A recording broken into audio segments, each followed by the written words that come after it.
Well, hello, everybody. My name is John Barnwell, and I'm here with my greatest teacher and greatest pupil, Dr. Douglas Gabriel, and we're doing our ongoing series interview with the exorcist. Those of you that have followed along the trail know that now we've gone through some major changes as a result of Douglas's adventures in Hawaii, and that he had developed uh, a complete shift in his health as a result of the initiations he went through. We'll just call it that. But so we thought it'd be interesting to get into that side of the story because so many people are curious. And so, Douglas, how are you? I'm good, especially since I've spent the last few days reflecting upon all those illnesses. Man, I don't think about that stuff too much because when you do, it kind of overwhelms you. So today, to make this pertinent for people listening, I think we should kind of address the question of illness. Illnesses that are karmic illnesses, illnesses that you can get rid of, different ways to get rid of illnesses. And basically, what I did when I was in Hawaii, and as you know, I think I said last time, I didn't care that I was sick. I was going to just keep on doing it until I dropped over one time and didn't get up because I was dropping over on a very regular basis because of I think I mentioned this last time, 7 tumors, six inoperable in my midbrain and one in my cerebellum. And every time I tilt my head back, my eyes would flutter and I'd pass out. I got so good at this that as soon as I knew I was going to pass out, I just quickly lie down. And I might wake up a few minutes later, hours later, who knows? But this accompanied the fact that from a youth, I knew, well, I didn't know, I had an image, a very clear image. It wasn't that God spoke it to me or anything like that. I just kind of inwardly believed that at age 35, I was going to fall off a very high cliff and die.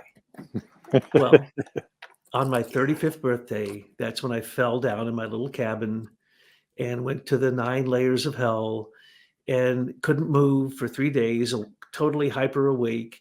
And basically, that was kind of like a death. It was it was like falling off a cliff. So years later, I realized, oh, that's what that's psychic impression or feeling or knowing was. And so, as I think I said last time, I tried to figure out, they put me immediately in the hospital. Matter of fact, a friend came over who was one of the people connected to the school, who was a nurse, and she somehow, first time ever, showed up on my little doorstep of my little tiny cabin, knocked on the door, looked in and saw me laying on the floor. And, I'd thrown up a lot and I was quite a mess. So she called 911. They took me to the hospital. They said I was dehydrated, malnourished. They ever seen anybody with less vitamins and minerals in their bloodstream? And that I had giardia parasites, a really nasty form of parasites, giardia, and comes from feral pigs, which is possible because I was on the islands of Hawaii all over. And that I had a few other types of parasites. And then, as I said, I went from 110 pounds to 265 pounds in, I don't know, 3, 4 months. So every day I was getting fatter. And every day these tumors were growing all over the place on my body. Now I have hundreds and hundreds and hundreds of them. No, you can't tell how many. But anyway, so they started to grow.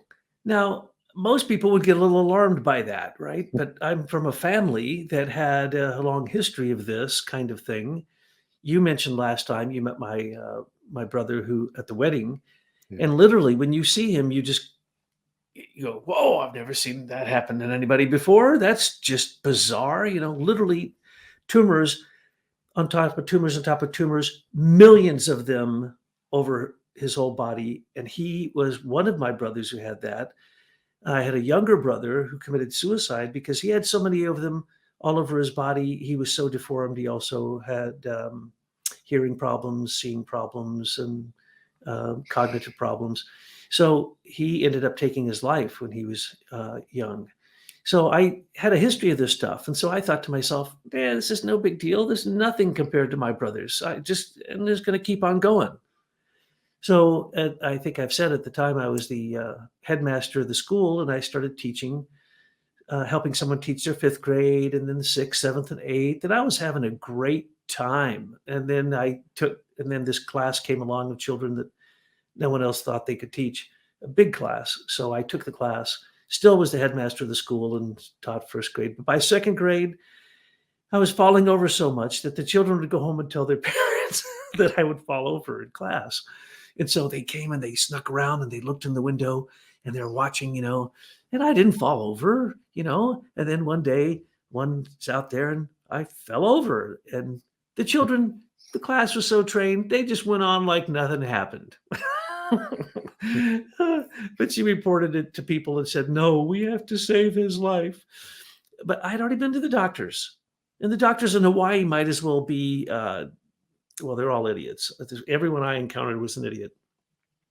Because I had vertigo, I had ear problems, this and that. And so they said I had auditory problems and I had to pay for every auditory test. And there's no such thing as a diagnosis of having vertigo. And there's nothing we could do about that. And your tumors, those are nothing. The ones in your head, well, they're inoperable. So you got to live with it. They didn't care. They didn't. As I told you, I went to Oahu, to where the big hospitals were, did an MRI, warned them I was going to pass out in that tube, passed out, my heart stopped. They had to inject me to get my heart started again. So that was like, it was like that for 3 days I spent going to hell, except this time I passed out. But literally, the near-death experiences people talk about, I've had 3 of those during this time. And those are very real. But for me, it's not the way other people have it. It's like I was happy I was dying. It was like, yes, this is great. No, they say, don't go towards the light. Don't go down the tunnel towards the light. No, I'm running down the tunnel towards the light. Yes, finally, I'm going to be liberated from this horrifying world. Yeah, I used to have a very ornate, from a writing set, a desk set, and it was brass, and it had in the center, it had a candle holder, and there was a moth. There was very ornate moth flying into the flame of the candle. And so that kind of reminds me of you. For those of you that don't know, the condition that Douglas is referring to is called neuroacoustic fibromatosis. And there's actually an 80% suicide rate because of the excruciating pain that it's like a random occurrence. So you don't know if you're going to get one like right behind your eyeball or, inside your ear or anywhere. It is what it is. It's shadow images of the stars in heaven, so to speak. And it's interesting because from what I hear, you're getting some nice results, alleviating any of the pain from that, using that Tesla ultraviolet or that violet ray unit.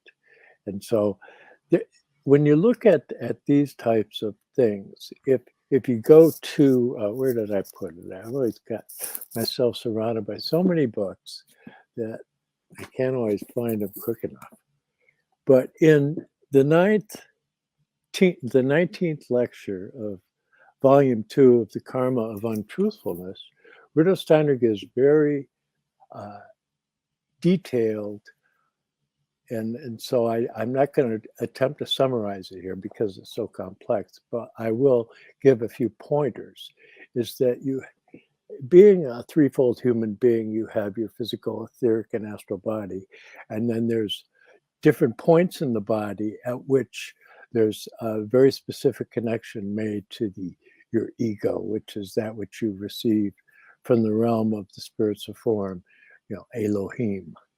And that is something that's the Christ in you, but yet it has a relationship. And Rudolf Steiner says that while your awareness of it can come at the point of the brow. It's actually most significantly rooted in your solar plexus. And that there's a certain equilibrium that happens between the astral, etheric, and physical that can go awry. And when these things get out of harmony, then certain conditions can come about. And Rudolf Steiner elsewhere makes the point that you have to make the distinction between things that are coming at you from the karma stream and then things that are just approaching you externally from the environment. And so Douglas, well, being that moth, he had to do both at the same time. You finally explained it. I've been trying all my life to figure out why. Yes, I guess that's probably it, because I had such a strong death wish. Well, when I was young, it wasn't my fault that my dad was a chain smoker and he kept the windows always completely rolled up and he wanted to make sure that we were all poisoned to death by his cigarettes. So I had, from youth, all these strange problems. Like if you made a really loud sound, I'd get a migraine headache. And I always heard ringing in my ears, and they say it's not tinnitus, but I was trying to count how many layers I hear just normally a little while ago. 4 or 5. So I hear like a ringing, a bell, a buzzing, is it a sound? I can hear the sound of a room. Walk in a room, snap my fingers with my eyes closed, and know what's in the room, to avoid not to bump into. So as a child, around my eyes, every spring, they would swell up, closed, get infected, and then turn into what looked like leprosy. It was scary. And then after that would pass, they'd be black all around my eyes. And so I'm just a child, right? I mean, this is a scary looking guy, right? And I looked, weak and I didn't really want to talk to people. As I've said before, they thought I was special ed up to, I don't know what grade, gave me speech classes. Well, I just didn't want to speak. And I just didn't want to talk. Because why? The whole world was confusing to me. Why were people lying all the time? Why are people, they can't get a thought? They believe in things, they go to church and act like they're religious, and then they're actually evil people. I could not figure the world out. And so every time that this would happen, every time someone would take a picture with a flash, boom, a giant whir. I don't even know how to describe this, but it is a condition of migraine headaches. It looks like a whirling worm, glowing, boring through your head, whether your eyes are open or not. And literally, when this happens, you're going to vomit if you're standing up. So I'd take a flash picture, boom, I'd have to go into to a warm, dark, silent room and go into deep breathing exercises. I didn't know that's what they were at the time, just to be able to recover. So this could happen from the smell, sounds, sight, all kinds of things. Anything could set me off. As you know how I used to be about perfumes, now I'm so much better. Oh my God, my ears would hurt when I'd see someone across the room, see them, couldn't smell them yet. It would hurt my ears and start to give me so much neurological pain. I can't begin to tell you. So I had to avoid smell of gasoline, the smell of, mowers, the smell of cars, exhaust, perfume, dust. They tested me when I was young. I was allergic to almost everything. So that probably had something to do with my sensitivities to being clairvoyant, clairaudient, clairsentient. But it was no picnic, let me tell you. So I had all these weird things. I'm not even going to go into them. They would come and they would go. Like I had warts all over, hundreds of warts all over, like my brother had. You know that what he had? It looked like they were warts, right? Well, I had that all over my hands and all over my elbows and arms and legs, and sometimes on my face, and my eyes were doing all. So I was a scary looking young man and seemed very weak. And then I studied martial arts, and my brothers gave up on it, but I got a black belt in jiu-jitsu and a black belt in judo. And I learned through my martial arts teachers how to put up shields to stop that stuff, and how to be awake in my environment to make sure that I did not get exposed to things that hurt me. And then I had the sense of power that, in jujitsu, they teach you these pressure points where I can grab a person with 2 fingers and bring them to the ground and hold them there until the cows come home, cause someone to be paralyzed, with these. So I thought, yeah, I'm finally getting myself an ego, as John was just talking about, and joined a band, and that really helped me be able to project and blah blah blah. But essentially, until Father William taught me how to put up spiritual shields in basically a sphere of mirrors that reflect back to anyone what they send at you, unless it's good energy and that it flows right through. So I had to learn to do this, because first time he ever saw me, he was in a wheelchair. We're in the hospital. He says, "Okay, come with me." My dad says, "Yeah, you got to go with him. This was a deal we made when you were born. You're gone. Go be a priest." He'd take me into these rooms and he would say, "Douglas, would you do what I told you to do? Put your shields up?" Because I would take on the illnesses of anyone I'd see. I was an empath. And if I wasn't conscious, and if I didn't, with martial energy say, "No, I'm not going to take this on. I'm going to resist this." And I only learned to do that when Father William had taught me that there are some illnesses that people that they won't be cured of. And he usually knew right away. They could be in screaming pain. He could whisper in their ear and they'd stop. But he darn well knew they were going to die of it. And there was nothing he could do. Other people, he could go in and touch them and they'd get healed. And so throughout all of that time from then on, from age 14 on, I was involved with healers and chiropractors and people doing massage and, all kinds of psychic healing. And I've told you those stories. I mean, real religious psychic healers, Catherine Coleman and Oral Roberts and all these people. So I was right there. So I kept asking myself, why can't I take care of these problems? Well, what would happen is they'd keep metamorphosing into something new. Now, Tyler will probably jump on here any second and say, that you got it from your vaccinations. Yeah, I probably did when I was a child. For sure, when I was in the military, 19 different types of shots they gave you every 6 months. And, that's another time that I died. And a very strange thing happened. I went into the military at age 18, went to boot camp, and caught every time they'd give me shots, I'd get acute respiratory distress syndrome, which is the same thing as SARS. So if you have any wonder where SARS-CoV-2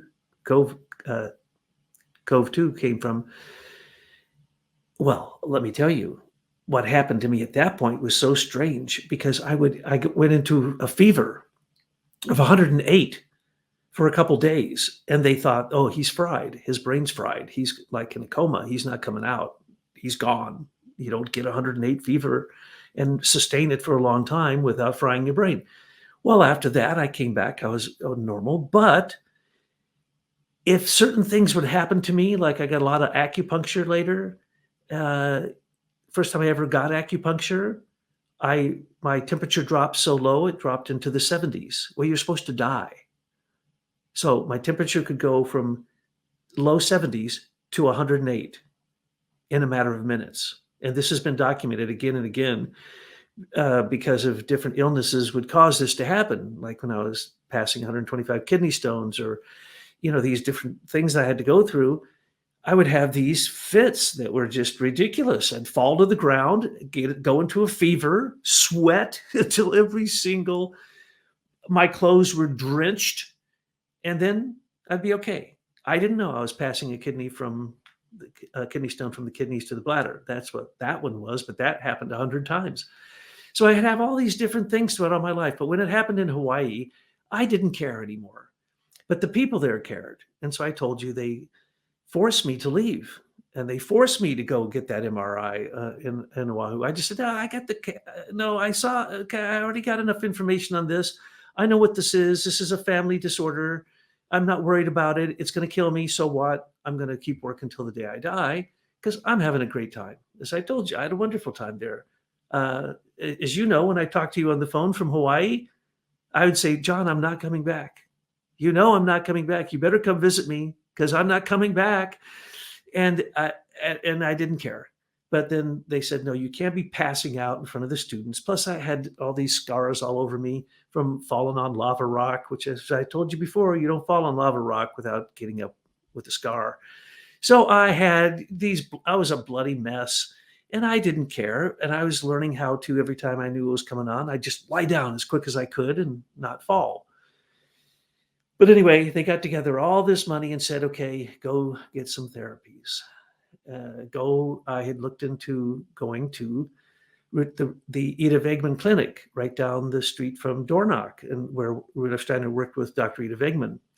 And that was a $20,000 treatment for a month. So that's where I was headed. But first, I wanted to go visit the doctor who had looked at my brothers and my parents, and he was the greatest expert in NF, neurofibromatosis, in the world. He wrote the textbook on it, and he was all deformed from it himself. So he had looked at my dad and said he had von Recklinghausen, looked at my mom, said she had acoustic neurofibromatosis too. The two of them joining together is what caused one of the worst cases of NF in America, which was my little brother. So I said, I got to go visit this guy. So I went to visit him. Yes, and so you have to make a distinction here. Douglas is referring to the father he grew up with, who he eventually found out was not his biological father. So he didn't pick up the condition from that father because his father was the priest who took him under his wing. And so that you got the neuroacoustic fibromatosis from your mother's side of the family.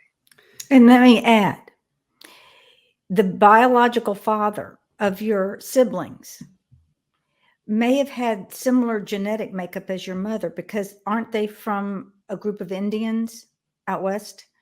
So it could My be. mother is. Yes, but you don't know about your dad. And because when you've always described this, I feel that it is incest.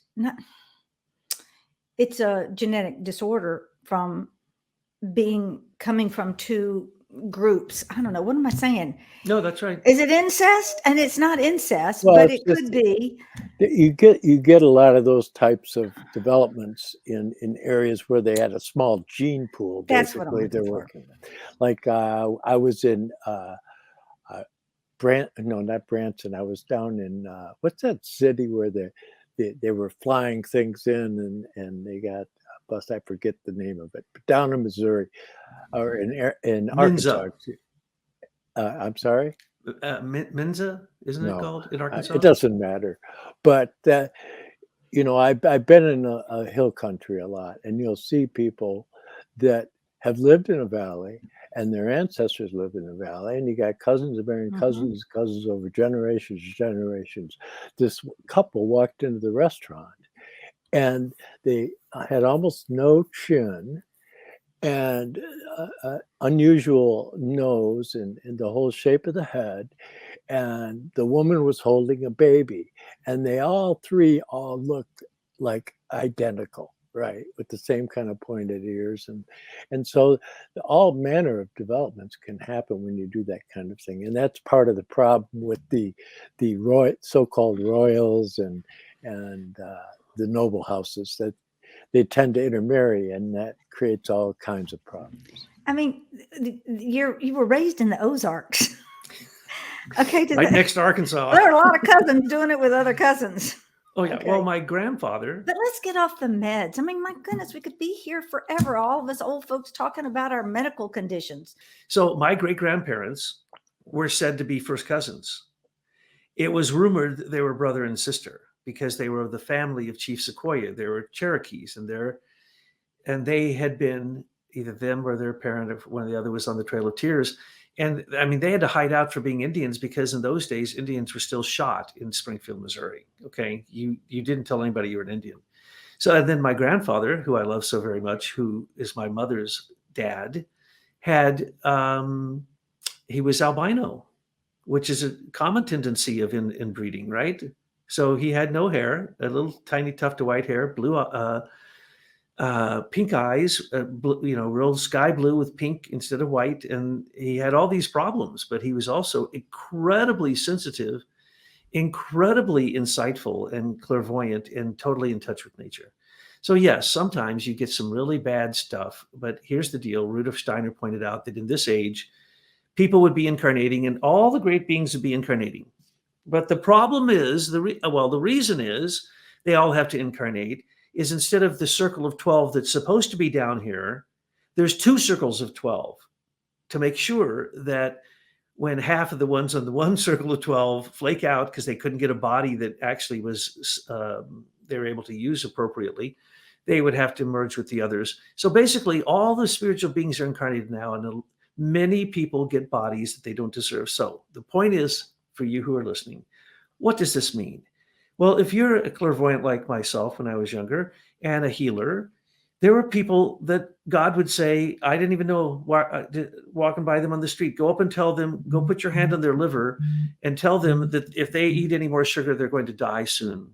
And I deliver messages like this a lot. Strange. You've seen me do this, John. People I don't even know. I just walk up to and tell them something, and they go, well, because you happen to mention my husband's name, my child's name, and where I live, I kind of believe what you say, but now you're telling me that, I need to go see a doctor because you think that I might have something wrong with my lungs. Yes. So I was in that business that I tried to help people all the time with this.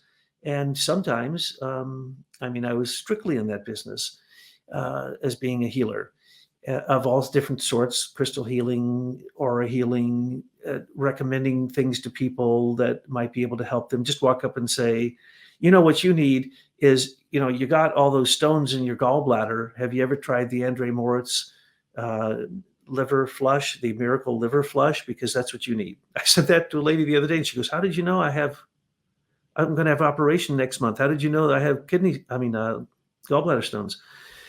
I said, well, it's very obvious because you could see them, and I'm not clairvoyant anymore, but it was so obvious on her, it was sticking out. I had to say something to her. And so she went off to do the thing to maybe avoid the operation. So this is, if you want to be used as organs of the gods, the eyes, the ears, the hands, the heart, the speech of the gods, then sometimes you may have to pay for it very dearly. So anyway, I went to see Dr. Vincetti. Now this story, sorry, this is an old man illness story, but it's pretty funny. And so I see Dr. Vincetti, and he didn't charge me any money. It was amazing. All the things they gave me money to go do, which I found out the price for, when I got there, they didn't charge me. They said, no, you're going in the book along with your brothers.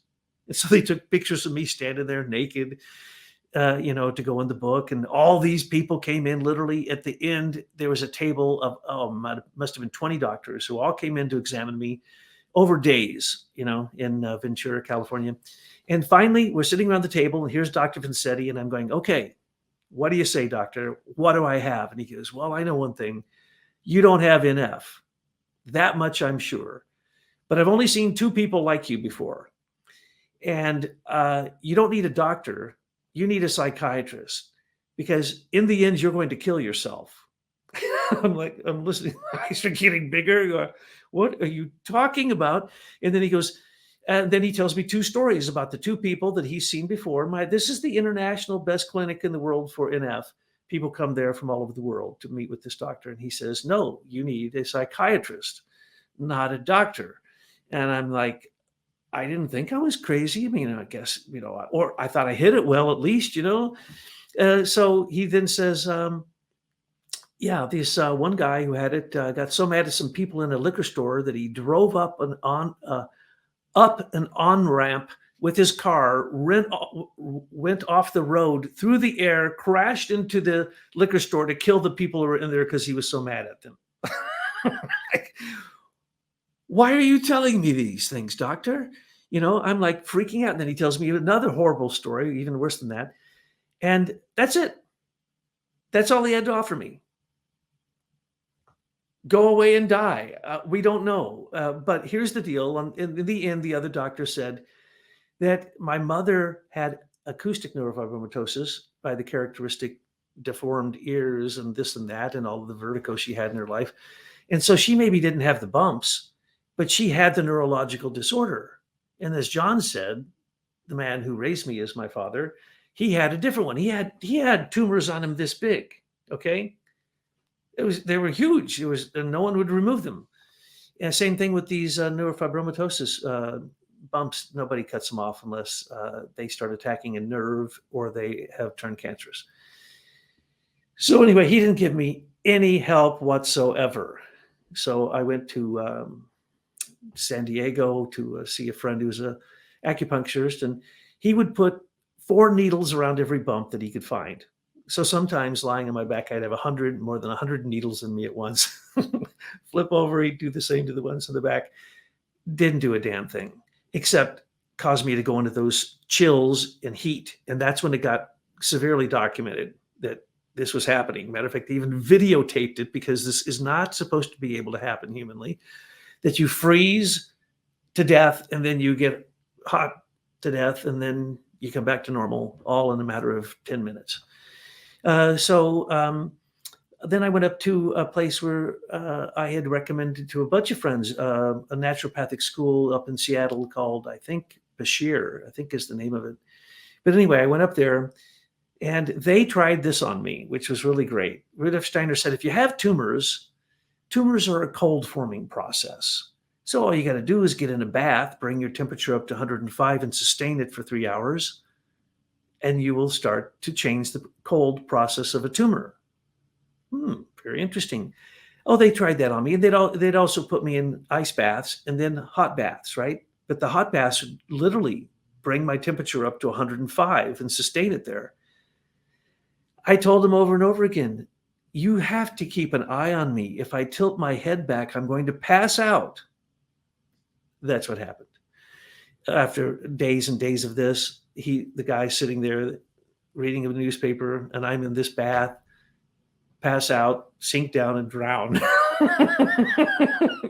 The guy doesn't even notice. Someone walks in the room and says, he's under the water. And the guy throws his newspaper down, pulls me out, gives me whatever.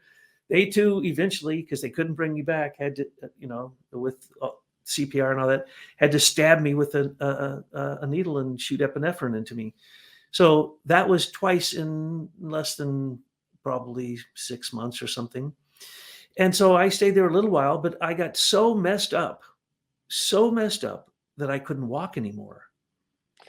Now, when that happened, were you conscious across the threshold, or did it go, some people, they go, it's like when you go to sleep and you just go unconscious. Same thing happened as the first time. Yeah. Totally. The tunnel of light, you're hearing the angels and everybody singing down there at the end. Your family's all down there beckoning you to come. And I'm like, yeah. Finally, I warned that guy. I'm not committing suicide. I'd watched my brother commit suicide, and I saw what happened. That's why other people commit suicide. That puts you in a different room. You don't want to go in that room. You do not. You can't take your life. The life body you have has already been planned out for a certain amount of time, right? And if you shorten that, guess what? When you go into the spiritual world, you're numb, you're paralyzed, you barely can move until that time period is over. So you don't want, I knew there was no way I was ever going to commit suicide. It's sometimes called limbo. It's a bad limbo too. It's because what it is, all those feelings that made you think that you're worthless and all that, that's what you hang out with.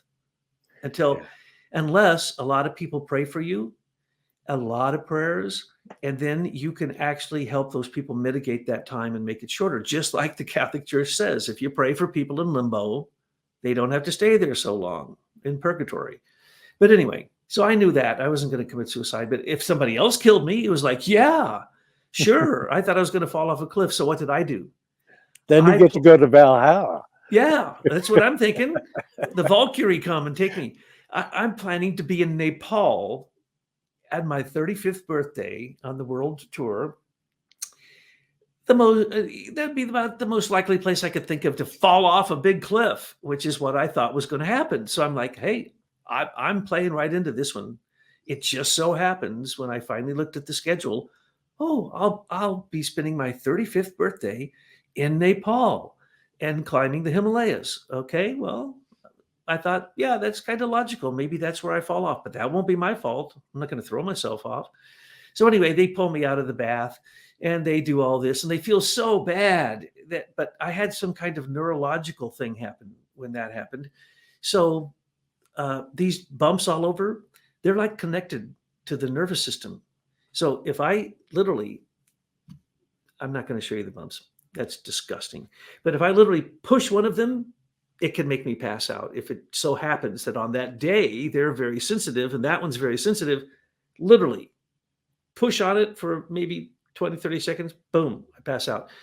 My whole body lights up with pain. Every single bump hurts and it overwhelms me and I get pass out.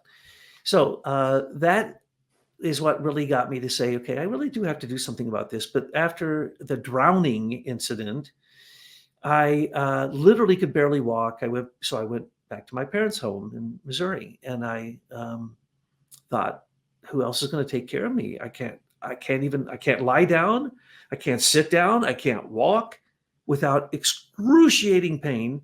So I went back to Missouri, and my dad and mom are both on massive pain pills for their things. So I was popping the pain pills and stayed there. It took like 6 months to recover. I went to a chiropractor, and chiropractor said I had 28 fractures in my sacrum. That's what's causing this, and multiple fractures to my tailbone. Oh yeah, well, I've had a bunch of accidents. Right, that's true. So I knew it had those accidents, and the chiropractor said, you'll never walk again. So I'm at home in my parents' house, can't walk, can't do nothing, can't take a hot bath, nothing. I'm in excruciating pain for months and months and months. And finally, somebody said something to me, or I found out about a thing called bone knit, some type of plant-based calcium, and I started taking massive amounts of it. Bingo, I was able to walk again. Went back, had some more x-rays done. They're closing up. The doctor's so shocked. Bones don't repair like this. What's going on? Well, I took this stuff, doctor. So I was able to walk again. Yeah, I have a similar story like that. As a friend broke her finger, and a separate piece was in there, so it was in 3 pieces. And she went and had an x-rayed. He said, well, I'll set it, but we'll have to see what happens. I might have to operate and take out that piece. And so I put her on organic vegetal silica and had her eat a lot of brown rice, which is also high in silica. And she went back a few weeks later and had it x-rayed. And normally when bones heal, there's like a ridge around. You can see where the break was, and there's actually an excess amount of calcium. There was no ridges or anything. He couldn't even tell where the break had happened. And so, yeah, there are ways of reharmonizing. And some things you can heal and some things you can't. And that's what you have to have the wisdom to know. And for instance, you've all known people who tell you, well, I was in this horrible wreck and I broke every bone in my body and blah, blah, blah, blah, blah, and I recovered. And you're going, wow, that's terrible. And then they said, yeah, but the second and third and the fourth wreck, they weren't so bad. And you go, you had, how many times this happened? He goes, oh, this happened, multiple times. Each time they said I was going to die. I was in the hospital and, I had all these horrible things. And you're like, why does it keep happening? Isn't that like the next logical question? Did you ever ask yourself, why does this keep happening? Well, so I had to ask myself, why does this stuff keep happening? Why is it when one thing gets resolved, something else pops up that seems to be just about as bad, and sometimes even worse? Like I'm telling you, when I didn't think I was going to walk again, that was a horrible thing. But I went back to Detroit, and I see my good friend John Barnwell, and he says, we talked about this on another show. I quote it a little different than you did, but basically he says that he has figured out who I was in the previous incarnation through Rudolf Steiner's indications of births, birth signs and death signs, blah, blah, blah, blah. And I'm saying, yeah, I figured that out too by meeting somebody who I was with in that incarnation, who I knew very well, blah, blah, blah. So I'm back here in Detroit, and you've heard, there are so many healers in Detroit, and I had a bunch of money these people gave me, right? So I went to Goodheart, and I went to Bobby Hankins' special chiropractors, and I took standard processed pills, those ones that are animal organs. Well, all my organs had melted down. So those pills really did help. But I still could barely walk, still bleeding a lot, having horrible neurological problems. But I saw everybody in Detroit that I possibly could. to see if I didn't have to fly off to Europe to get this anthroposophic treatment. Yeah, standard process. A lot of the formulations were put together by our friend Dr. George Goodhart, who was the inventor of kinesiology. It's interesting because this story told me, about how he developed kinesiology and the whole concept of rhythm, because he saw that he was in the Navy and they had a semaphore and they pull that lever and there's a light with screens in front of it and they can flash like, make it blink.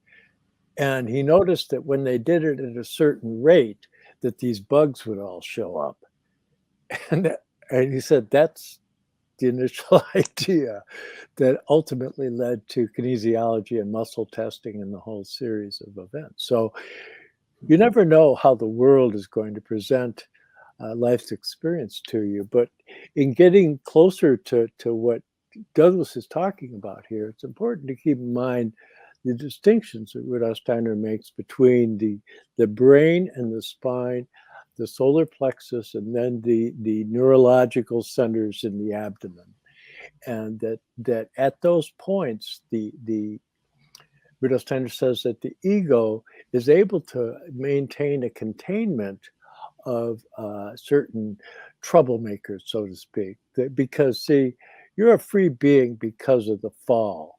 And as a result of the fall, you're under the influence of Lucifer and Ahriman, the spirit of false light and the spirit of darkness, basically. And so they can gain undue access to you if there's improper separation between the physical and etheric, or the physical and the astral, or the etheric and the astral. There's all these displacements that can occur. And the goal in healing is to reestablish coherence.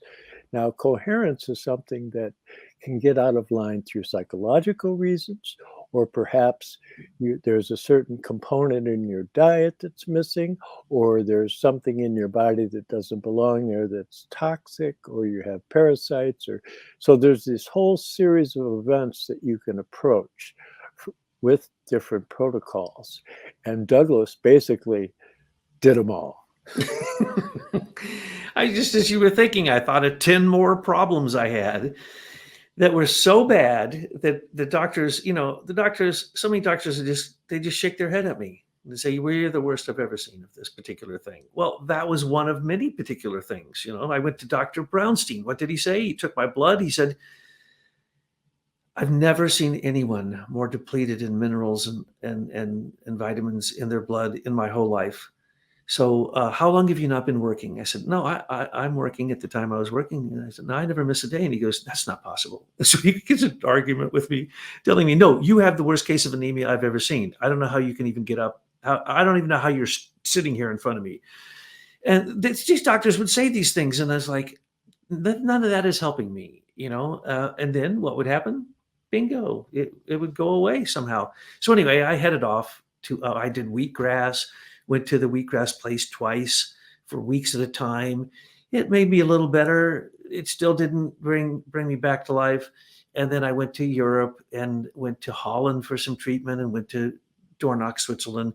And there I did the treatment where they shot me up with mistletoe, which is generally a poison, but they make a homeopathic remedy out of it, partially homeopathic. There's still elements that are like poison. But anyway, they treated me for that, and they do art at the same time. So you have to do art, and you have to wear all natural fibers, and you have to have a walk each day, and I was painting pretty pictures and then having some rhythmical massage, which I was trained in, for my organs and blah, blah, blah. And it was beautiful. It was the nicest thing ever. It was, I think, about a month it went on, shooting me up every day with mistletoe. Didn't help a lick. As a matter of fact, where they shot me up, because you shoot up all over the body, they were shooting me in the stomach. Now there's hundreds of tumors there that are on the surface and underneath. So the mistletoe, which is supposed to stop tumors, And so they experiment with it, and it's illegal in this country, but I did ship it in afterwards. I brought a whole bunch of it back, and I continued to inject myself for quite some time. Didn't help. Couldn't get a single one to go down. Couldn't get a single one to stop. New ones kept growing. Couldn't stop the old ones. I tried everything. Holy Lord, you can't believe everything I've tried. Matter of fact, it's shocking if you could mention something I haven't tried. But then my good friend, John Barnwell and Barbara, said, without telling me, that, pretty much I'm a failure at healing myself. So they were going to take care of it. So they tell them what you did, John. Well, first of all, I have to add a caveat. The mistletoe remedy is something that has to do with bringing about the coherence and the warmth organism in the body, the warmth processes. And so, but if your condition isn't occurring as a result of that, then it's not effective. So hence, that doesn't mean that the Iscador, as it's called, the mistletoe remedy, isn't effective against tumors. It's just that these things occur for different reasons. Yes, that the next episodal transition here, where there's a individual in Cyprus, and he went by Daskalos, which is Greek and it means teacher. And but there was a book, The Magus Strovolos, The Extraordinary World of a Spiritual Healer by Kyriakos Markadis. That book had come out. I found it over at John King's over in the Ferndale outlet.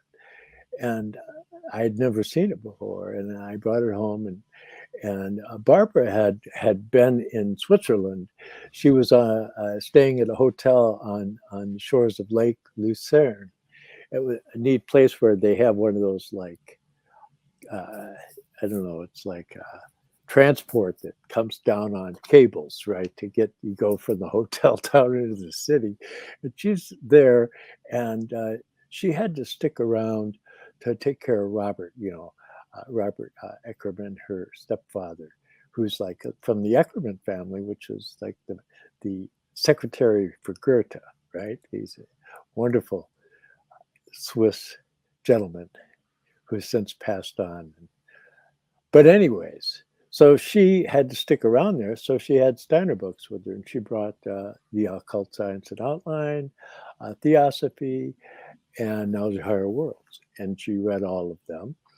And then, but she realized that it's very difficult reading those works. And so when she came back, I said, well, maybe you should try this. And I gave her the book about Daskalos, and Stylianos of Teslis is his name. But so she read it, and in there they talked about sending in pictures and with a letter. And so she did that. She got a picture of Douglas from me, and she wrote a nice letter requesting healing for Douglas, and she mailed it to Cyprus. And so now it's your turn, Douglas. You take it from there. What started happening after? Yeah, I didn't know you'd done that.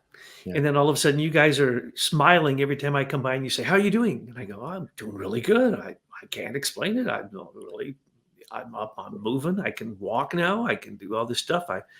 I've spent my time writing 2 books, one about the goddess, from my Pele experience, and one about Waldorf, which is also about the goddess of Anthroposophia. So I was just laying really low. Matter of fact, I was at Thibodeau's house for most of that time. And he never believed me. He kept saying, why don't you just get up out of your deathbed?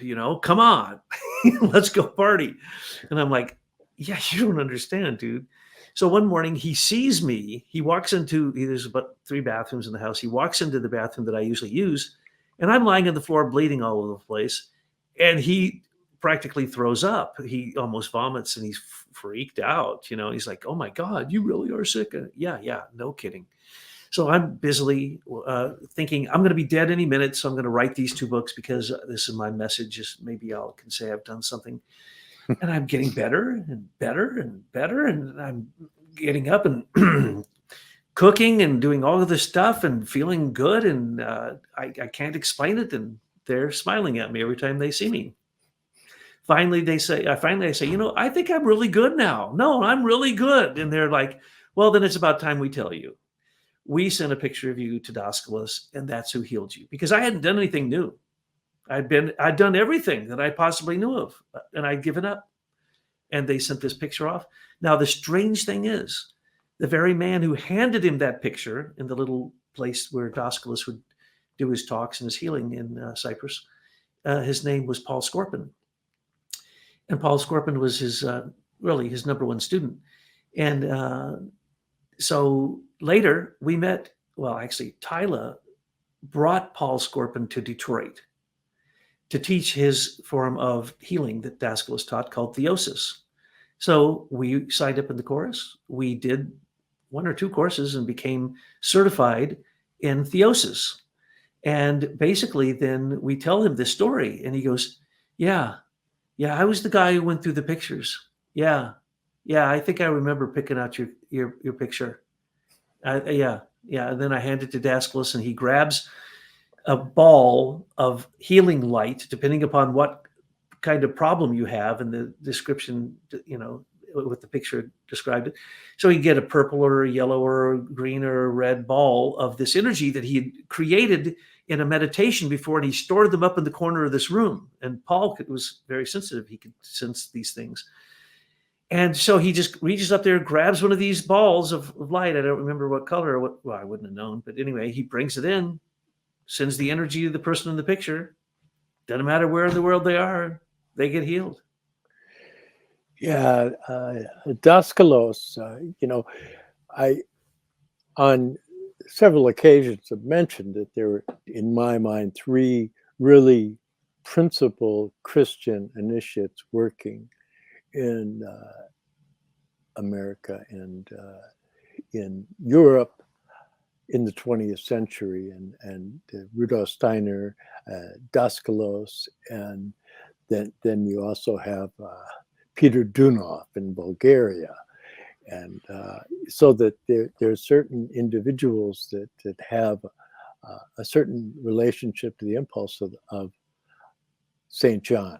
And that's one really significant link between the 3 of those, that they are working that particular stream, the eagle. And so it's a very, very potent healing impulse. If you look at St. John at the Isle of Patmos, there with the Divine Mother, and the long time that he spent, and keeping in mind again that I repeatedly remind people is that the early Christian centers were all centers of healing and exorcism.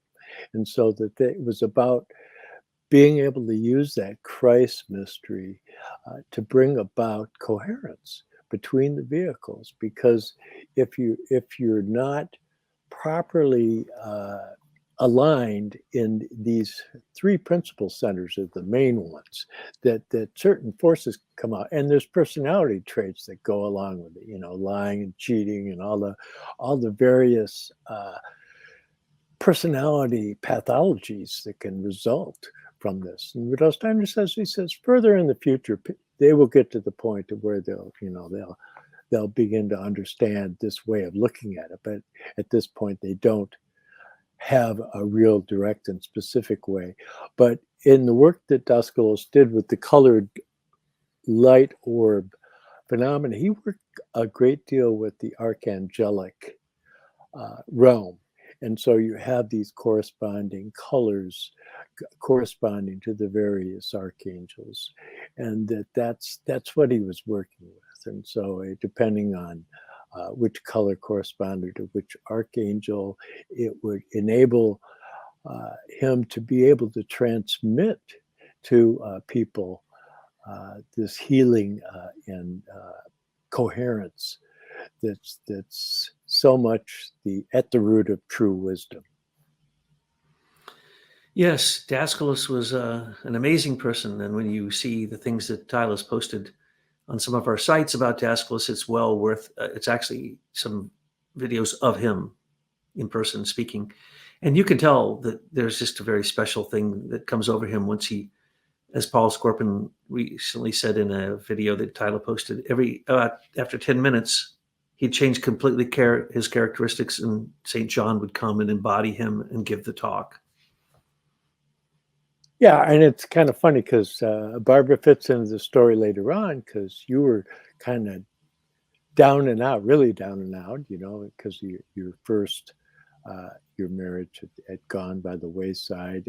And she said, oh, no, you have somebody that's coming, and she's really going to be accomplished. And she goes on and on and on, and just spontaneously. And that's not her habit to do things like that. But then you end up meeting Tyla. And what is the connection with Tyla? Well, Rudolf Steiner and Daskalos. She was the person responsible in her relationship with Paul Scorpos. So this all kind of karmically, just organically came together. It was really quite special. Now, Daskalos died, according to the people who were close to him, because he took on the karma of an illness that was a karmic illness that he had tried to heal repeatedly.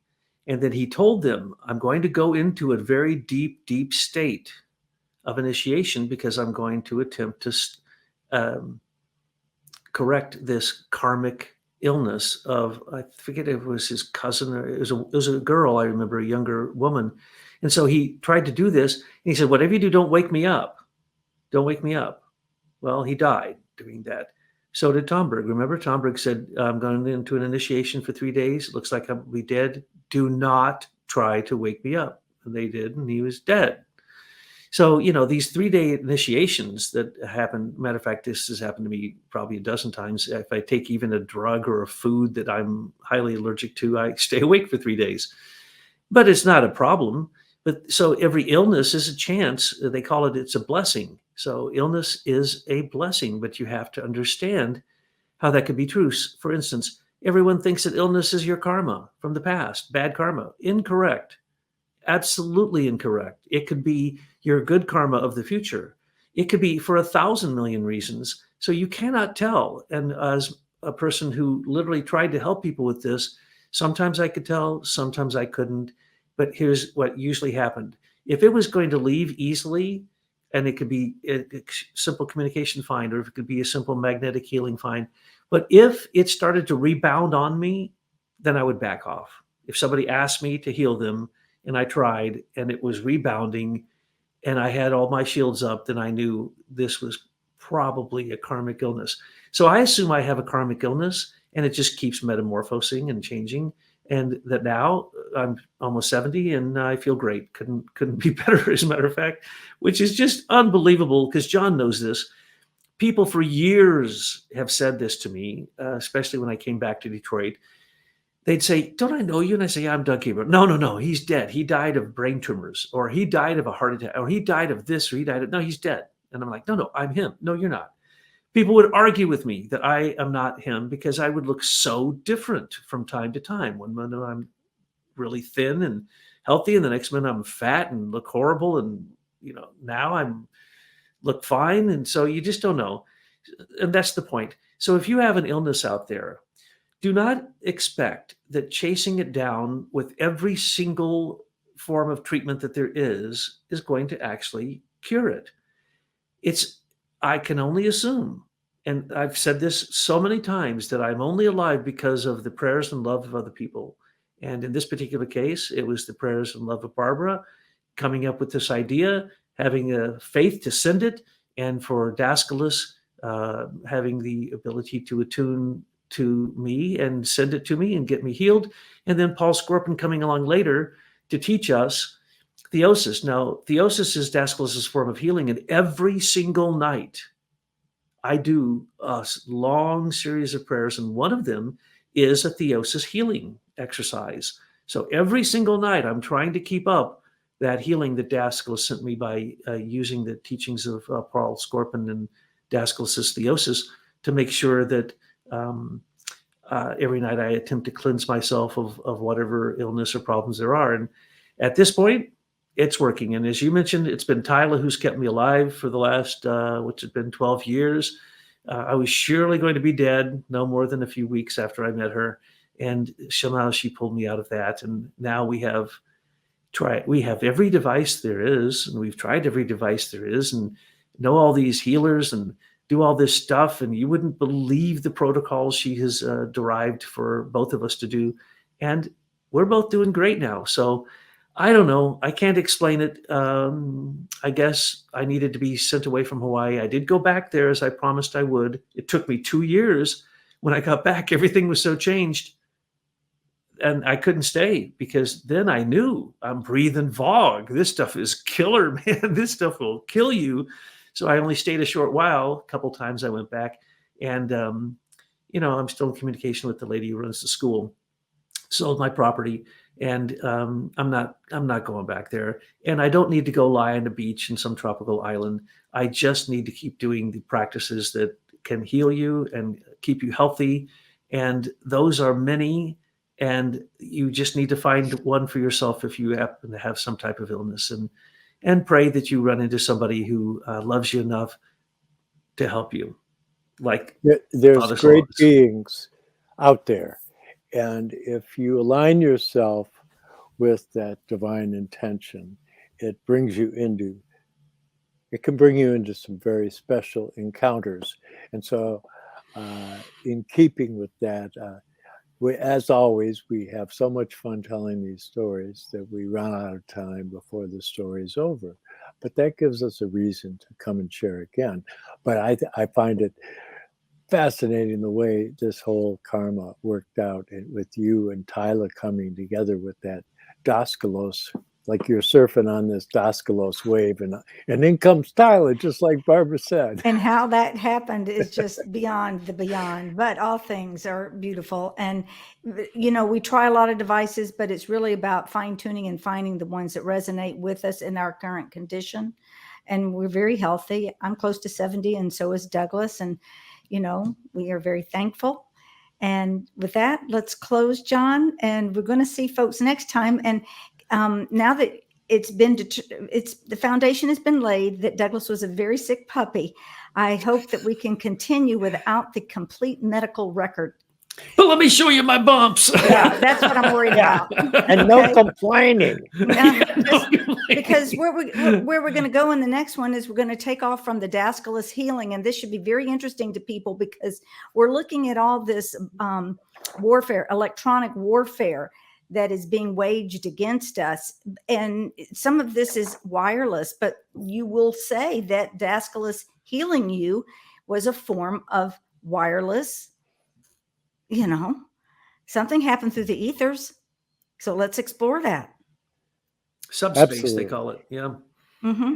Yeah, that was the harmonic sphere John just showed, the one that needed beeswax. They never could get it to work because they didn't know what to do with the beeswax. Put together by the monastic club member Rick Knutson along with Dale Pond, and it's a Keeley device, trying to get the Keeley work of Keeley up, and John Worrell Keeley, who's a fascinating individual mentioned by Blavatsky and by Rudolf Steiner. So there's still a treasure trove awaiting to be unveiled here, and so we're going to have a lot of fun with this. And so I want to thank everybody, and don't forget to find your courage, and we'll see you next time.